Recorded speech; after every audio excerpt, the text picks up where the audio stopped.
አሰላም አለይኩም ወራህመቱላሂ ወበረካቱ። ውድና የተከበራችሁ የቻናሌ ቤተሰቦች እንዴት ናቸው?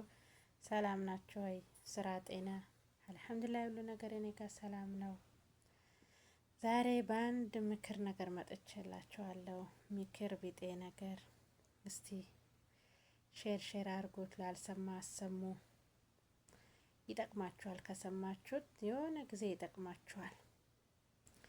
ማይጠቅም ነገር የለም። አንድ ሰው የሆነ ነገር ሲመክራችሁ ሲሙት፣ ግን የሆነ ጊዜ ትደርሳላችሁ። እዛ ቦታ ማለት ነው። ሊደርስባችሁ ይችላል። ያ ቦታ ደግሞ እናንተ ሊደርሱ ትችላላችሁ። ያኔ እየሰማችሁ ትዝ ይላችኋል። እና ዛሬ በተለይ ውጭ ሀገር ላለን ጥሩ ምክር ነው ብዬ አስባለሁ። ጥሩ ምክር ነው።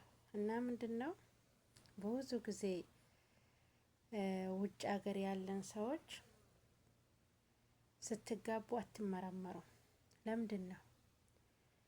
ለምንድነው? እዚህ ሀገር በቃ የስነጠለ ሀገር ነው። አረብ ሀገር በሽታ የለም ያለው ማን ነው? ግን ይሄ በሽታ በጣም እየሰፋ ነው።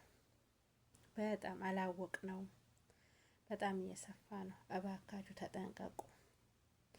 ከዚህ በፊት እኔ በሁለት ፔጅ አይቼዋለሁ። በፌስቡክ ፔጆች ተለጥፎ ጉርሻ ፔጅ አንድ ማን ነው የሚባል ፔጅ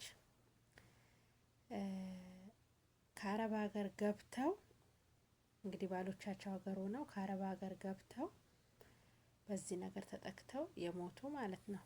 እንግዲህ ባሎቻቸው ቀድሟቸው ሞቶ እነሱ ደግሞ ታሪኩን ሊያወሩ ቁጭ ብለዋል። ዞሮ ታሪኩን አጋርተዋል ማለት ነው። እና ምን ልላችሁ ነው? በተለይ ውጭ ሀገር ያላችሁ እሱ ውጭ ሀገር ስላለ እሷ ውጭ ሀገር ስላለች በሽታ የለም ማለት አይቻልም። ለምን?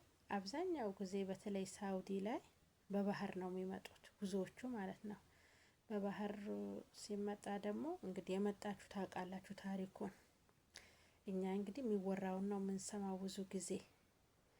ስለዚህ እባካችሁን ተጠንቀቁ። ጥንቃቄ ያስፈልጋል።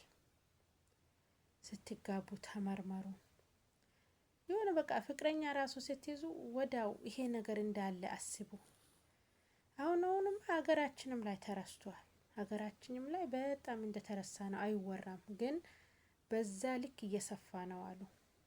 በጣም አሁን የጤና እንትን መድን እያወጣው ያለው በጣም እየሰፋ ነው። ለምን? ሰው መጠንቀቅ ትቷል። በብዛት ከውጭ ነው የመጣው፣ ችግር የለም እሷ እኮ ከውጭ ነው የመጣችው። ውጭ ላይ ነው እኮ አሁን የበዛው በተለይ። እና ምን ልላችሁ ነው? አንደኛ ደረጃ ውጭ አላችሁ ስትጋቡ፣ ፍቅረኛም ስትይዙ ምርመራ አስቀድሙ። ሁለተኛ ደግሞ ወደ ሀገር ስትሄዱ ለ2 አመት ለ3 አመት ለ10 አመት ቆይታችሁ ስትመለሱ እንመርመር በሏቸው። በቃ ችግር የለውም። ያ እንመርመር ማለት ያ ማለት አለማመን አይደለም። እኮ ለጤናም ጥሩ ነው። ብቻ በግብረ ስጋ ግንኙነት አይደለም ብቻ የሚተላለፈው። ይሄ በሽታ በተለያየ መንገድ ይተላለፋል። አሁን አረብ ቤት ስንቀመጥ አረቦቹ ይሄን ነገር ምንም ግንዛቤ እንትን የላቸውም። አሁን እዚህ ነው ያለውበት ቤት ምሳሌ የዛሬ 10 አመት ያስኩት መርፌ አለ። ዝም ብዬ ሻንጣዬ ውስጥ አለ ማለት ነው። እኔ የምጠቀምበት ነው። ይሄን መርፌ አዙረው ራሳቸው ይጠቀሙበታል። እኔ ግን እሰፋበታለሁ፣ የተለያየ ነገር አረግበታለሁ። እነሱ ግን አዙረው ነው የሚጠቀሙት። በቃ አይጠረጥሩም። አሁን እኛ ጋር ድሮ አገራችን ላይ መርፌ በአንድ ቤት ራሱ ሁላችን በአንድ እንዳንጠቀም ነበር የሚያስተምሩን። ግን አሁን እዚህ ጋር በጣም ጥንቃቄ ያስፈልገዋል። በተለይ አገር ስትገቡ ተመርመሩ። ከዚህ በፊትም በሆነ ፔጅ ተነግሯል። ጉርሻ ፔጅ ላይ 2 ሰው በዚህ በሽታ እንደተጠቁ ነው፣ ከአረብ ሀገር ገብተው ማለት ነው። ገባችሁ? ፍቅረኛም ያዙ ምንም በሉ አስቀድማችሁ እንመርመር፣ ችግር የለውም፣ ነፃ ነው፣ ያን ያክል አያስከፍልም፣ እንመርመር በሏቸው እባካችሁ። ለበሽታው እንዳትዳረጉ። እኛ በተለይ ውጭ ኖረን ምንገባ ብዙ ነገር ነው የሚጠብቀን። ብዙ ነገር ገብተን እናርፋለን እንላለን፣ ሰርተን ደክመን በትንሽ ጊዜ ለትንሽ ሰዓት ጨዋታ ብለን በዚህ በሽታ ባንጠቃ እባካችሁን ተጠንቀቁ። እኔ አሁን እዚያ እንደሰማሁት ነገር አንዲት ልጅ ታማ ሐኪም ቤት ሄደች አሉ። ስትሄድ ይሄ በሽታ ተገኘባት አሉ። ከየት መጣ እንዴት መጣ? እንግዲህ እሷና ባሏ ነው የሚያውቁት። እቺ ልጅ አግብታለች፣ ወልዳለች። የወለደችው ልጅ ደግሞ አገር ይሄዳል፣ ቤተሰብ ጋር ይቀላቀላል፣ ቤተሰብ ያሳድገዋል። ቁስል ካለበት እንደፈለገ ነው የሚይዙት፣ እንደፈለጉ ነው በቃ ምንም በመርፌም በምንም ዞሮ ዞሮ ከውጭ ሀገር ነው ያመጣው። በቃ ውጭ ሀገር ማለት ምንም ነገር የሌለበት ሀገር ነው። ልጃቸው ደግሞ ይሄ ነገር አለባት ብለው አይጠረጥሩም። ስለዚህ እቺ ልጅ ቤተሰቡን ሁሉ በከለች ማለት ነው። እዚህ ጋር ደግሞ ባሏም እንግዲህ ከሌላ ሰው ጫወታም ሊጀምር ይችላል። ገባችሁ? ስለዚህ የአንድ ሰው እንትን ለአካባቢ፣ ለቤተሰብ፣ ለሁሉም ነው የሚበቃው። ስለዚህ ባካችሁን ጥንቃቄ አርጉ። በቃ ምርመራ ምንም የሚከፋ ነገር የለም። ተመርመሩ፣ ችግር የለውም። ደግሞ ይሄ በየቦታው ለጊዜው የምታሳልፉ የምትጋደሙ እናንተ ደግሞ ራሳችሁን ጠብቁ። ቤት ላለችው አምስታችሁ ምንም ለማታውቀው ቁጭ ብላ ልጅ ለምታሳድገው ለምስኪኗ ለሷ እንዳሸምቱላት እባካችሁን።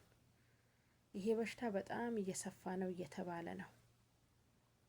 አሁን እኔ እቺ ልጅ ሐኪም ቤት ተወስዳ ስትመረመር ነው ታማ፣ ለብዙ ጊዜ ታማ ምንም እንትን አልነበራትም። ሁሌ ትወሰዳለች፣ ግን በሽታዋ ሊታወቅ አልተቻለም። በኋላ ሙሉ ምርመራ ስታረግ ነው ይሄ በሽታ የተገኘባት። ግን በዛ ቅስፈት እዛ ሐኪም ቤት በፖሊስ ተከባ ነው የተያዘችው አሉን። ገባችሁ? ይሄን አክል ነው። እቺ ልጅ አሁን ስንት ሰው ነው በሷ ስር የተበከለው? ስንት ሰው ነው?